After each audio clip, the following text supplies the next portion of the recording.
የጊዜ ጉዳይ እንጂ ሁሉም ነገር መቀየሩ አይቀርም። ዛሬ ያያለ የነበረ ነገ መውደቁ አይቀርም። እግዚአብሔር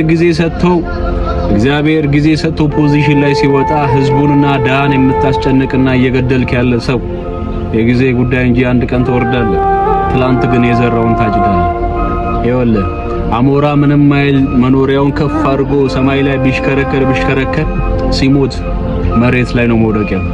እና ወንድሜ እግዚአብሔር ጊዜ ሰጥቶ እግዚአብሔር ፖዚሽን ሰጥቶ ህዝቡንና ዳውን የምታስጨንቅ ሰው አይዞ የጊዜ ጉዳይ እንጂ መውረድ አይቀርም። ስትወርድ ግን እግዚአብሔር እያንዳንዱ ዋጋን ይከፍልልሃል። ስለዚህ ፍትህ አታጓድሉ። እውነቴን ነው የምላችሁ፣ ፍትህ አታጓድሉ። እውነትን አታጣሙ። እውነቴን ነው የምላችሁ። የትኛውም አይነት ፖዚሽን ላይ ያላችሁ ሰዎች ነው ይሄ መልእክቴ ማለት ነው። ፍትህ አታጓድል። የዘራውን ግን ታጭዳለህ። ይሄንን ነው የምልህ። የዘራውን ታጭዳለህ። ዋጋውን የሚከፍለው ግን እግዚአብሔር ነው። ስለዚህ ኃጢአተኛው በኃጢአው ይቀጥል፣ ጻድቁን በጽድቁ ይቀጥል።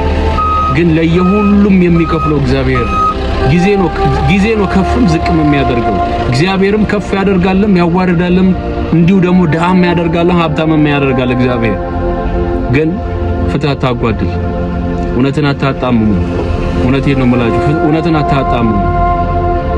የምትኖረው በምድር ላይ 70 80 ነው ህይወት፣ ግን እውነትን አታጣምሙ።